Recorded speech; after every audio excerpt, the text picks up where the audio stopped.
I just like that idea, especially in like heist. You're cool.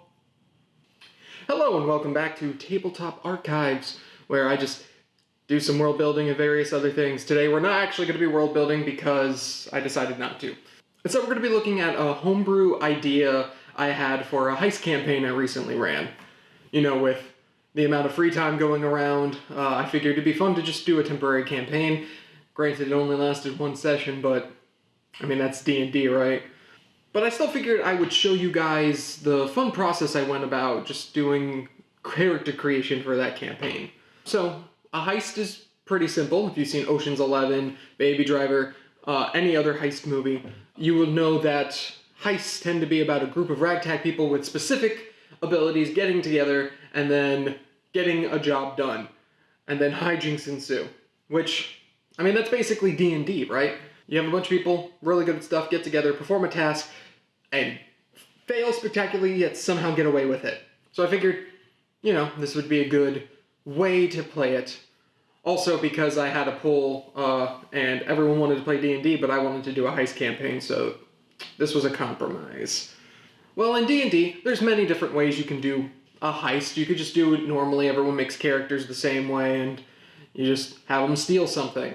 But I figured I really wanted to play into that aspect a little bit more. So what I did is I looked at the archetypical roles that are in most heist movies, made specific roles for that, and then had my players pick the roles that they wanted to play. So for example, in almost every heist movie there's at least one big bruiser kind of guy, the brute, the muscle, whatever you want to call them. You also have like the expert locksmith who can somehow get through any lock regardless of how difficult it might be. You also have a con artist, a fixer, a person who can get you stuff, coordinators, various other different tropes. And each of them are good at that thing. So once I had figured out my roles and archetypes that I wanted to have in this, because there's certain things that don't really translate to 5th edition D&D, you know, like having a getaway driver.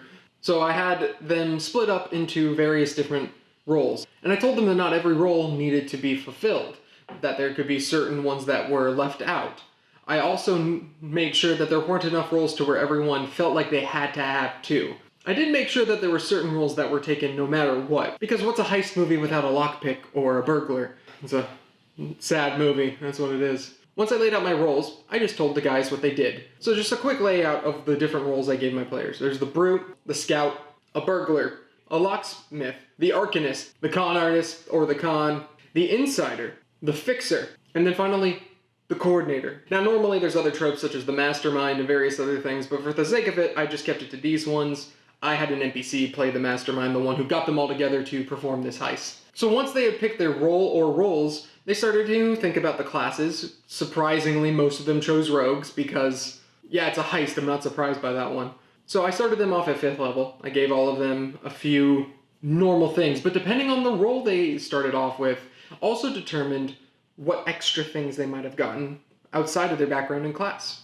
So I've split them up into different groups. I put the con, insider, and fixer into one group because those are about people talking. It makes sense that they're all would have similar starting goods.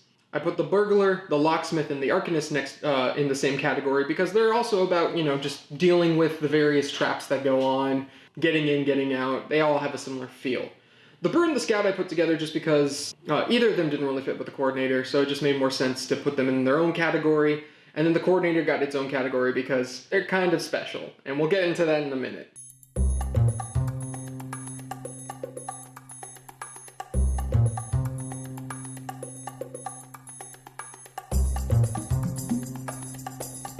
So once they had picked what their main role was, though they could have had a secondary role, they would then get an appropriate starting equipment. So let me go over what each individual thing is. So, allies and contacts. Basically, in the spy criminal background, there is an ability where you basically say, you know what, I know a guy, and then you have to fulfill something afterwards for that person, for the information you're getting.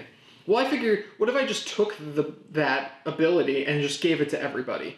Therefore, the contact system kind of came out of that. The idea that, okay, we really need to get information on this. None of us have the ability to get that information. Well, I'm going to use one of my contacts who happens to be an information broker, and they'll get us some information on blueprints of what the layout of the area is. Oh, we need an extra locksmith because we're going to have to crack 2 safes simultaneously.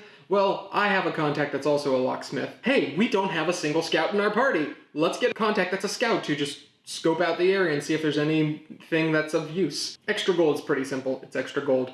Magic items are also pretty simple. They're magic items. I did limit it to something of uncommon because the level we were playing at was 5th and I didn't want anything too spicy. And then of course, finally, what's left is the miscellaneous items. That's just basically your alchemy supplies, your brewer's kit, a few extra weapons, various different explorers packs, stuff like that. Those would all fall into miscellaneous items. So once they have picked their main role, they can have a secondary role, but ultimately the primary role is going to determine what gets them their background stuff. They will get the associated items. So the Brute and the Scout get 1 ally, 150 gold pieces, and 2 miscellaneous items. The Burglar, Locksmith, and Arcanist get 300 gold pieces, 1 magic item, 1 miscellaneous item, and so on and so forth. You notice each group of individuals has 1 item where they have 2 things, and then 1 item where they have 0. That's just for balancing.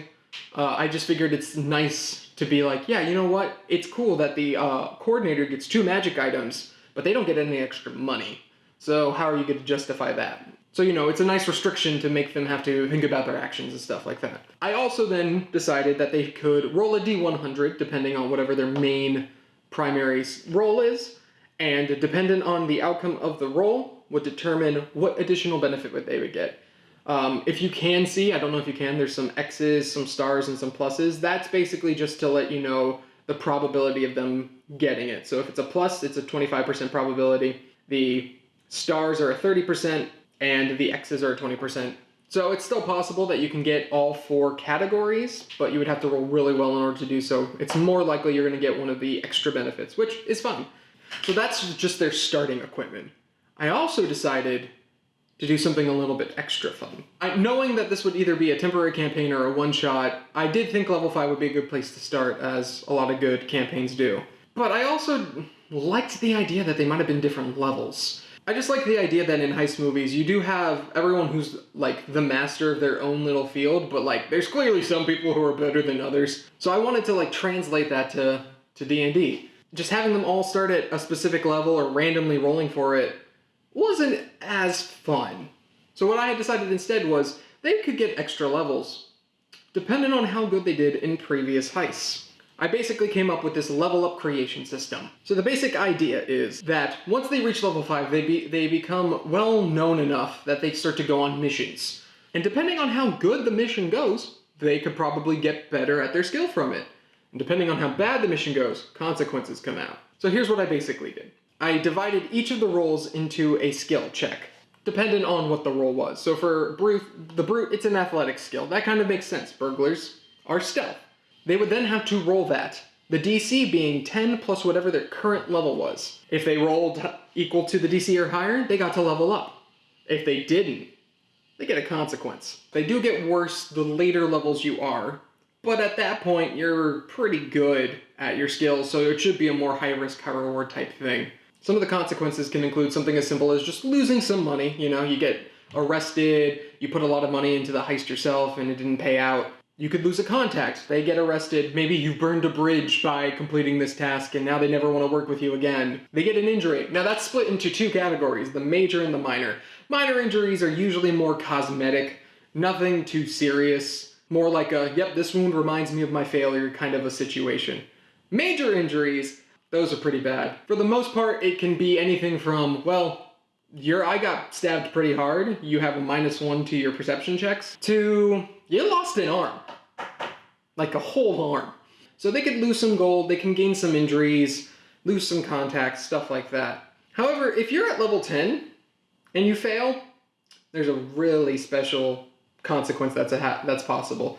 Over in level 10, there's a high possibility that you have been such a wanted figure that you become an informant for the cops. Because, I mean, come on, there's always an informant. I mean, always. We've all seen The Departed. And I think that would just be a cool idea. I didn't tell any of them that that was a possibility going into these roles, and unfortunately none of them rolled the informant feature, but I did tell them afterwards in case any of them wished to, you know, have that be an aspect of their backstory. Spoilers, none of them did, but that still would have been cool. The whole point of this was to give them some additional features, some additional gold, items, and whatnot, but also to help them realize that maybe there's a unique way I can think about how this affects my character. And ultimately that's what I like when it comes to my homebrew mechanics. That's the mechanics I go for, and maybe as I keep making more and more videos, we might go into how to possibly do that, but for now I think this is a perfect example of that. Please let me know down below if there's a idea you want me to do, or if you just want me to get back to world building. Promise the next video is gonna be a world building video, don't worry about that one. And if you heard my neighbors sawing something, then yeah, I'm sorry about that.